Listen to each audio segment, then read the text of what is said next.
நோன்பை நாம் எடுத்துக் கொள்ளுகிற பொழுது உணவை தவிர்த்து விடுகிறோம், அதை மிக சிறப்பாக செய்து விடுகிறோம். ஆனால் அத்தோடு நாம் நின்று நம் உணர்வுகளில் நோன்பிருக்க மறந்து போகிறோம். திருத்தந்தை நம்மை நம் உணவுகளில் மட்டுமல்ல உணர்வுகளிலும் நோன்பிருக்க அழைத்து நிற்கிறார். சிறப்பாக நம்முடைய வார்த்தைகளில் நோன்பிருத்தல், கடினமான வார்த்தைகளை தவிர்த்து அடுத்தவரை காயப்படுத்துகிற, அடுத்தவரை புண்படுத்துகிற, அடுத்தவரை வீழ்த்துகிற, அவமானப்படுத்துகிற வார்த்தைகளை நாம் தவிர்த்து மற்றவரை அன்பு செய்கிற, அவர்களை அரவணைக்கிற, அவர்களை உணர்வுகளை புரிந்து கொள்ளுகிற, மற்றவரை தூக்கிவிடக்கூடிய வார்த்தைகளை பயன்படுத்த வேண்டும் என்று நமக்கு அழைப்பு விடுக்கிறார். மூன்றாவது, மிக முக்கியமாக, இணைந்த பயணம். நம்முடைய வாழ்வு ஒரு பயணமாக இருக்கிறது. நாம் இருளில் இருந்து ஒளியை நோக்கி பயணிக்கிற மனிதர்கள், நாம் சாவிலிருந்து வாழ்வை நோக்கி பயணிக்கிற மனிதர்கள், நாம் இம்மண்ணுலகில் இருந்து, இந்த நிலையற்ற வாழ்விலிருந்து நிலையான வாழ்வை நோக்கி, விண்ணுலகை நோக்கி பயணிக்கிற மனிதர்கள். ஆகவே நம்முடைய வாழ்வு ஒரு திருப்பயணமாக இருக்கிறது. அந்த திருப்பயணத்தில் நாம் ஆண்டவர் இயேசுவோடு இணைந்து பயணம் செய்ய வேண்டும் என்கிற மேலான அழைப்பை நமக்கு இந்த தவக்காலம் வழங்குகின்றது.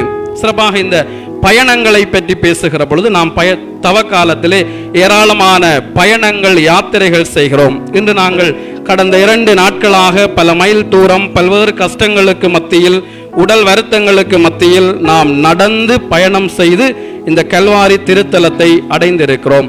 இந்த பயணங்களுக்கெல்லாம் முக்கியமான பயணங்களாக திரு விவிலியத்திலே நமக்கு குறிப்பிடப்படுகிற பயணங்கள், இன்று நாம் மேற்கொள்ளுகிற எல்லா யாத்திரைகளுக்கும் முன்னுதாரணமாக திரு விவிலியம் நமக்கு பல பயணங்களை, யாத்திரைகளை சொல்லித் தருகிறது.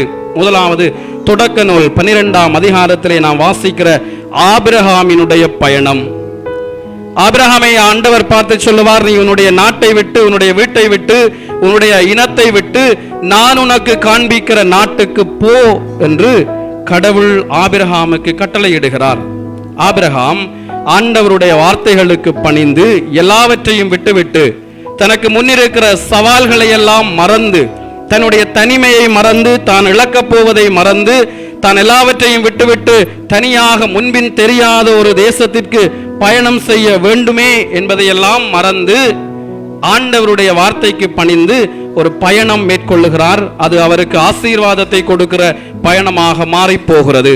அங்கே ஆபிரகாமினுடைய பயணத்திலே நிறைந்திருந்தது கீழ்ப்படிவும் இறை விசுவாசமும். ஆண்டவருடைய வார்த்தைகளுக்கு கீழ்ப்படிந்தார், விசுவாசம் நிறைந்தவராய் காணப்பட்டார். ஆகவே இன்றைக்கும் ஆபிரகாமை நாம் விசுவாசத்தின் தந்தை என்று அழைக்கிறோம். விவிலியத்திலே நமக்கு சொல்லப்படுகிற 2வது யாத்திரை இஸ்ராயேல் மக்களினுடைய பாலைவன பயணம். எகிப்திய அடிமை தேசத்திலே இருந்து அவர்கள் கூக்குரலிட்டதை ஆண்டவர் கேட்டு அவர்களுடைய அழுகுரலுக்கு செவிமடுத்து மோயிசன் என்கிற தன்னுடைய பணியாளன் ஊடாக கடவுள் இஸ்ராயேல் மக்களை கானான் தேசத்தை நோக்கி வழிநடத்தி செல்லுகிற அந்த யாத்திரை பயணம். அந்த யாத்திரை பயணத்தை கடவுள் தானே முன்னின்று நடத்துகிறார். தான் அவர்களோடு கூட பயணிக்கிறார். பகலிலே மேகத்தூணாக, இரவிலே நெருப்பு தூணாக, அவர்கள் பசி என்று அழுத பொழுதெல்லாம் உணவு கொடுக்கிறவராக, அவர்கள் தாகம் என்று அழுகிற பொழுதெல்லாம் அவர்களுக்கு தாகத்தை கொடுக்கிறவராக ஆண்டவர் அவர்களை மெல்ல மெல்ல செதுக்கி உருமாற்றி உருவாக்கி அந்த வளமான ஆசீர்வாதமிக்க தேசத்தை நோக்கி அந்த யாத்திரையில் கடவுள் அவர்களை வழிநடத்தி செல்லுகிறார். அங்கே நிறைந்திருந்தது இறை பராமரிப்பு. முழுக்க முழுக்க கடவுளோடு இணைந்து அவருடைய பராமரிப்பிலே அந்த மக்கள் பயணம் செய்கிறார்கள். 3வது விவிலியத்திலே நாம் பார்க்கிற மிக முக்கியமான பயணம் நம் ஆண்டவர் இயேசுவினுடைய கல்வாரி பயணம். எருசலேமுக்கு பல தடவைகள் ஆண்டவர் இயேசு தன்னுடைய பெற்றோரோடு பயணம் செய்திருக்கிறார், யாத்திரை மேற்கொண்டிருக்கிறார். தன்னுடைய ஆன்மீக கடமைகளை நிறைவேற்றுவதற்காக, தன்னுடைய சட்ட சமய ஒழுங்குகளை பின்பற்றியவராக ஆண்டவர் இயேசு யாத்திரை சென்றிருக்கிற பொழுதும் எல்லாவற்றிற்கும் உச்சமாக, எல்லாவற்றிற்கும் மேலாக இன்று வரை நாம் நினைவு கூறுகிற அந்த கல்வாரி பயணத்தை, யாத்திரையை ஆண்டவர் இயேசு மேற்கொள்ளுகிறார். இயேசுவுக்குள் பிரியமான சகோதர சகோதரிகளே, அது வெறும் பயணம் அல்ல, அது சிலுவை சுமந்த பயணம், அது பாடுகளின் பயணம். தன் கண் முன்னே பல்வேறு துன்பங்களையும் அவமானங்களையும் துயரங்களையும் சுமந்து ஆண்டவர் இயேசு சென்ற பயணம். அந்த பயணத்தில் நிறைந்திருந்தது முழுக்க முழுக்க நம்மீது அவர் கொண்ட மட்டற்ற அன்பு.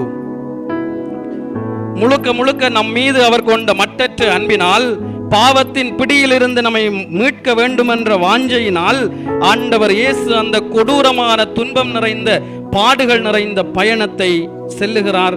அந்த யாத்திரையை அவர் மேற்கொள்ளுகிறார். ஆகவே அங்கே அன்பினால் உந்தப்பட்ட பயணமாக, அன்பினால் நிறைக்கப்பட்ட பயணமாய் அது அமைந்திருக்கிறது. இன்றைக்கு நாங்களும் யாத்திரை செல்கிறோம்.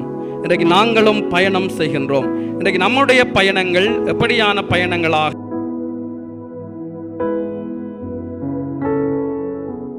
ஊடாக நாம் எதை எதிர்பார்க்கிறோம்? வெறுமனே வேண்டுதல்களுக்காகவும் நேர்த்திக்காகவும் செய்கிற பயணங்கள் இருக்கின்றனவா? அல்லது வெறுமனே தவக்காலத்தில் 1 நாள் 2 நாள் 3 நாள் நான் கால்கடுக்க நடந்து இதை முடித்து விட்டால், இந்த பாத யாத்திரையை நிறைவேற்றி விட்டால் என் எல்லா கத்தோலிக்க கடமைகளும் முடிந்து விட்டது என எண்ணுகிற மனிதர்களாக நாம் இருக்கிறோமா? பலர் நம்மில் அப்படி இருக்கிறோம். இந்த யாத்திரையோடு அவர்களுடைய எல்லா கத்தோலிக்க கடமைகளும் முடிவடைந்து விடுகிறது. இயேசுவுக்குள் பிரியமான சகோதர சகோதரிகளே, நம் பயணங்கள் மாற்றத்தின் பயணங்களாக இல்லாவிட்டால், நம் பயணங்கள் ஆபிரகாமின் பயணத்தை போல விசுவாசம் நிறைந்த கீழ்ப்படிவு நிறைந்த பயணமாக இல்லாவிட்டால், நம் பயணங்கள் இஸ்ராயேல் மக்களினுடைய அந்த பாலைநில பயணத்தை போல முழுக்க முழுக்க ஆண்டவரோடு இணைந்த பயணமாக இல்லாவிட்டால், மீண்டும் கடவுளை நம் வாழ்வின் மையமாக்கி கொள்ளுகிற பயணமாக இல்லாவிட்டால், ஆண்டவர் இயேசுவினுடைய பயணத்தை போல, அவர் நம்மீது கொண்ட அன்பினால் அவர் மேற்கொண்ட பயணத்தை போல, இந்த பயணம் நாம் அவர் மீது கொண்ட அன்பினால் உருவாகிற பயணமாக இல்லை என்று சொன்னால், வளமை போல இந்த பயணமும் பலனற்ற பயனற்ற பயணமாகவே மாறி போகும் என்பதில் ஐயமில்லை. ஆகவே ஆண்டவர் நமக்கு விடுக்கிற அழைப்பு, நீங்கள் பயணம் செய்யுங்கள், நீங்கள் யாத்திரை செய்யுங்கள். ஆனால் அந்த பயணங்கள், அந்த யாத்திரைகள் அன்பினால் நிறைந்த பயணங்களாக, விசுவாசத்தினால் நிறைக்கப்பட்ட பயணங்களாக, என்னோடு இணைந்து செல்லுகிற பயணங்களாக இருக்க வேண்டும் என்று ஆண்டவர் நமக்கு அழைப்பு விடுக்கிறார். இங்கே நம்மில் பலர், ஏன் நீங்கள் இந்த யாத்திரை செய்கிறீர்கள் என்று கேட்டால், சிலர் பல்வேறு வேண்டுதல்களோடு வந்திருக்கிறோம் என்று சொல்லுவார்கள். சிலர் நேர்த்தி வைத்து வந்திருக்கிறோம் என்று சொல்லுவார்கள். நிறைவேறிய வேண்டுதல்களுக்கு நன்றி சொல்லுவதற்காக வந்திருக்கிறோம் என்று சொல்லுவார்கள். ஆனால் இன்னும் பலர் அப்படி எந்த விதமான காரியங்களும் இல்லாமல், வேண்டுதல்களும் இல்லாமல், நேர்த்தியும் இல்லாமல், நன்றி கடன்களும் இல்லாமல், சாதாரணமாக ஆண்டவருடைய இந்த பாடுகள் நிறைந்த தவக்காலத்திலே அவருடைய பாடுகளில் பங்கேற்பதற்காக அவர்கள் வருகிற பயணமாக இந்த யாத்திரை பயணம், இந்த பாத யாத்திரை பயணம் அமைந்திருக்கிறது. சில வேளை அதை அவர்களுக்கு ஏனென்று சொல்ல தெரியாமல் இருக்கலாம். ஆனால் இயேசுவுக்குள்ள பிரியமானவர்களே, அவர்களெல்லாம் அன்பினால் உந்தப்பட்ட பயணம் செய்கிறவர்கள். ஆண்டவர் இயேசு இந்த வருடம் முழுவதும் அவர்களுக்கு செய்கிற நன்மைகளுக்காக, அவர் அவர்களோடு இருந்து அவர்களை ஆசீர்வதிப்பதற்காக, அவர் தங்கள் மீது கொள்ளுகிற அன்பிற்கு பிரதியுபகாரமாக இந்த யாத்திரையை அவர்கள் செல்லுகிறார்கள். இவற்றை பார்க்கிற பொழுது ஆண்டவர் மிகுந்த மகிழ்ச்சி அடைகிறார். இந்த உலகம் தீமையின் பாதையிலே செல்லுகிற பொழுதும், எல்லா மனிதர்களும் என்னை மறந்து செல்லுகிற பொழுதும், வன்முறைகளும் கொலைகளும் கொள்ளைகளும் பல்வேறு அடக்குமுறைகளும் இந்த உலகத்திலே நிறைந்திருக்கிற பொழுதும், என்னை பிரிந்து என்னுடைய வார்த்தைகளை மறந்து மனிதர்கள் வாழுகிற பொழுதும், எங்கோ உலகத்தின் ஒரு மூலையில் இவ்வளவு மக்கள் கூட்டம் ஆயிரக்கணக்கிலே என் மீது கொண்ட அன்பினால் இந்த கொளுத்துகிற வெயிலிலே பல்வேறு வருத்தங்கள், துன்பங்கள், சவால்களை உடலிலும் மனதிலும் சுமந்து என்னை தேடி வருகிறார்களே, என்னுடைய பாடுகளிலே பங்கேற்க விளைகிறார்களே, விரும்புகிறார்களே என்று சொல்லி ஆண்டவர் மிகுந்த மகிழ்ச்சி அடைகிறார். அப்படி ஆண்டவரை மகிழ்ச்சிப்படுத்துகிற நம்முடைய பயணங்கள் ஆசீர்வாதமான பயணங்களாக மாறுகிறது. அது மீண்டும் கடவுளை நம் வாழ்வின் மையமாக்கி கொள்ள நமக்கு வழி செய்கிறது.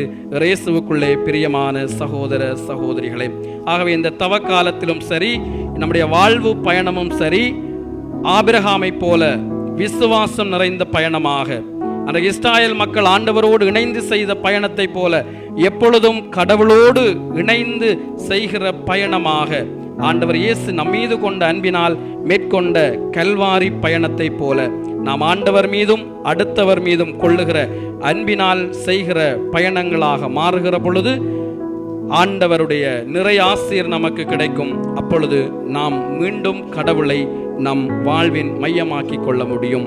இந்த தவக்காலத்தில் இனி வருகிற நாட்கள் தூய ஆவியினுடைய இந்த உன்னதமான ஆண்டிலே தூய ஆவியானவருடைய வல்லமையை, வரத்தை நாம் கேட்போம். நம் வாழ்வு மீண்டும் கடவுளை நம் வாழ்வின் மையமாக்கி கொள்ள ஆண்டவர் ஆவியின் வல்லமையால் நமக்கு அருள் தர செபிப்போம். நம்மையும் நம் குடும்பங்களையும் ஆண்டவர் ஆசீர்வதிப்பாராக. ஆமென்.